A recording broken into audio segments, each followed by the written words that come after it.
Accrochez-vous pour la saison des lions 2026. La planète qui est associée au signe du lion, c'est le soleil lui-même. C'est donc un signe de cœur et de rayonnement. Il est associé à la maison 5, qui est la maison des loisirs, des plaisirs, et aussi de la créativité et des enfants. Il n'est pas tout seul dans le signe des lions, le soleil, puisque Jupiter y est aussi. Jupiter, pour rappel, c'est la planète de la chance, c'est la planète aussi de l'expansion. Tout est multiplié avec Jupiter.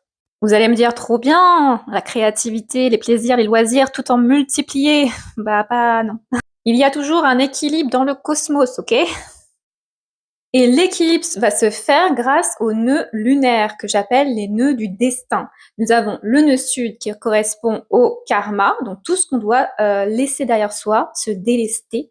Et nous avons le nœud nord qui correspond au dharma, le destin, ce vers quoi nous devons aller, la direction à suivre.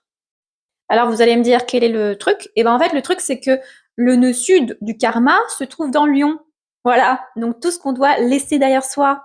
Et en face, nous avons le Verseau qui est la direction à suivre avec le nœud nord qui est donc le destin. Vous avez compris? J'espère que vous avez compris où je veux en venir. En gros, ça va être un mois, enfin une saison, un peu de paradoxe. Voilà. Une saison de paradoxe, stimulée en plus par l'éclipse solaire totale qui va avoir lieu le 12 août. D'ailleurs, une éclipse qui est seulement possible parce que justement, il y a cette opposition des polarités, donc le soleil en lion et la lune qui va se trouver chez les Verseaux. Et au milieu, il y a les nœuds lunaires. Sans ces trois éléments, il n'y a pas d'éclipse. Et d'autant plus que c'est une éclipse totale. En résumé, la période s'annonce intense et surtout très très révélatrice et éclairante de la marche à suivre. Il y aura sûrement des rebondissements, des tensions, des paradoxes, des choses qui vous semblaient actées, définitives, vont sûrement plus être d'actualité. Vous allez devoir vous révéler tel que vous êtes. Je vous le rappelle, cette année 2026 est déjà fin 2025.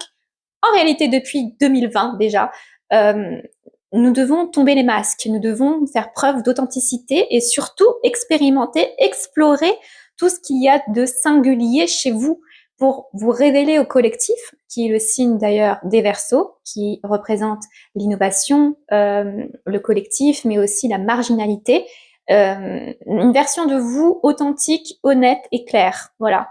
C'est un peu le but à atteindre au fur et à mesure de ces 10 prochaines années. Pardon. Le meilleur conseil que je peux vous donner, c'est ne résistez pas. Ne résistez pas à la tempête et